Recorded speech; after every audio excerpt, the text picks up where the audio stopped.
The Crucible, Act 4 continued. Very politely. Goody Proctor, I hope you are hearty. I am yet 6 months before my time. Pray, be at your ease. We come not for your life. We... Mr. Hale, will you speak with this woman? Goody Proctor, your husband is marked to hang this morning.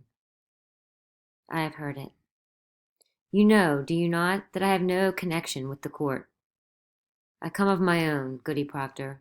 I would save your husband's life, for if he is taken, I count myself his murderer. Do you understand me? What do you want of me? Goody Proctor, I have gone this 3 month like our Lord into the wilderness. I have sought a Christian way, for damnation stumbled on a minister who counsels men to lie. It is no lie. You cannot speak of lies. It is a lie. They are innocent. I'll hear no more of that. Hale, continuing to Elizabeth, let you not mistake your duty as I mistook my own. I came into this village like a bridegroom to his beloved, bearing gifts of high religion, the very crowns of holy law I brought, and what I touched with my bright confidence, it died. And where I turned the eye of my great faith, blood flowed up. Beware, Goody Proctor. Cleave to no faith when faith brings blood. It is mistaken law that leads you to sacrifice.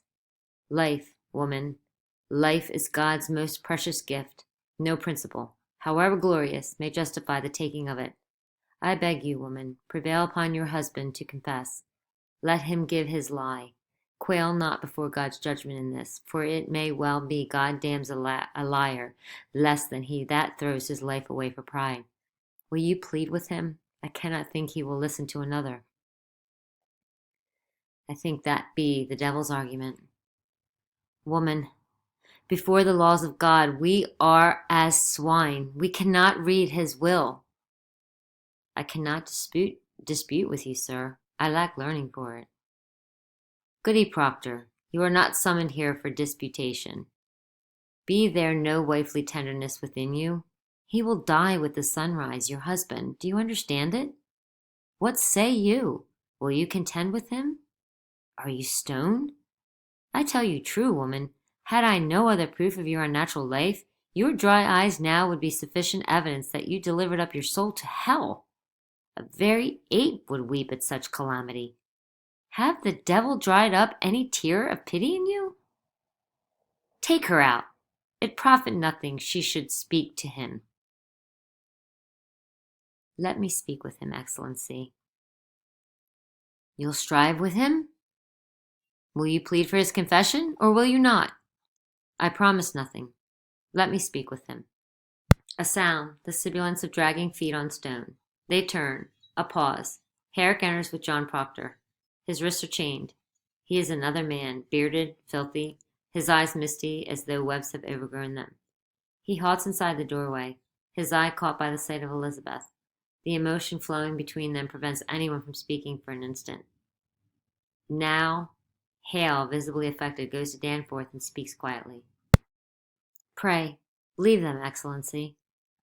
Danforth, pressing Hale impatiently aside. Mr. Proctor, you have been notified, have you not?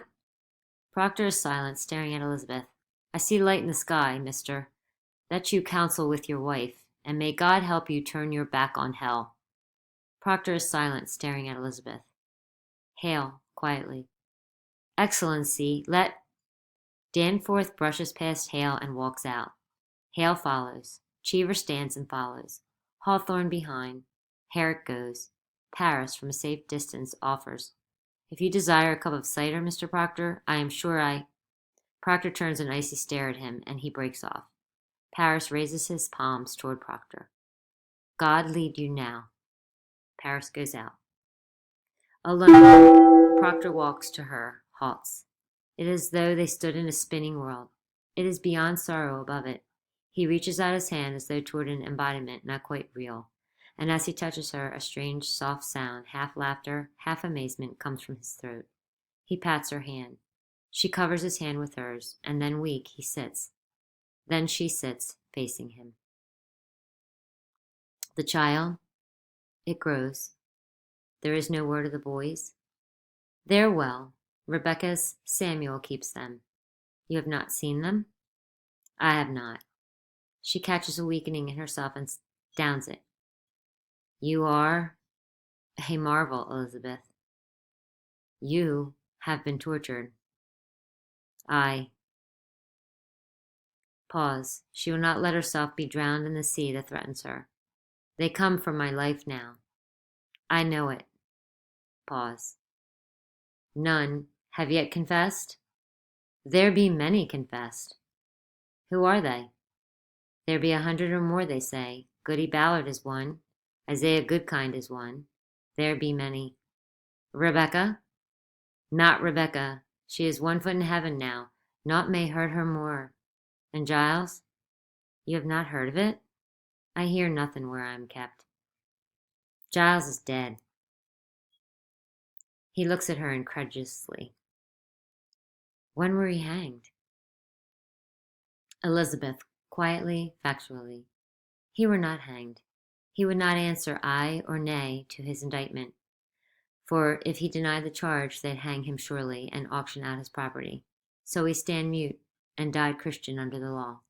And so his sons will have his farm. It is the law, for he could not be condemned a wizard without he answer the indictment aye or nay. Then how does he die? They press him, John. Press? Great stones they lay upon his chest until he plead aye or nay. With a tender smile for the old man. They say he gave them but 2 words. More weight, he says, and died. Proctor, numbed, a thread to weave into his agony. More weight. Aye, it were a fearsome man, Giles Corey. Pause. Proctor, with great force of will, but not quite looking at her. I have been thinking I would confess to them, Elizabeth. She shows nothing. What say you, if I give them that? I cannot judge you, John. Pause. What would you have me do? As you will, I would have it. I want you living, John, that's sure. Giles' wife? Have she confessed? She will not. It is a pretense, Elizabeth. What is? I cannot mount the gibbet like a saint. It is a fraud. I am not that man. My honesty is broke, Elizabeth. I am no good man. Nothing spoiled by giving them this lie that were not rotten long before. And yet you've not confessed till now? That speak goodness in you. Spite only keeps me silent. It is hard to give a lie to dogs. I would have your forgiveness, Elizabeth. It is not for me to give, John. I'd have you see some honesty in it. Let them that never lie die now to keep their souls. It is pretense for me, a vanity that will not blind God, nor keep my children out of the wind. What say you?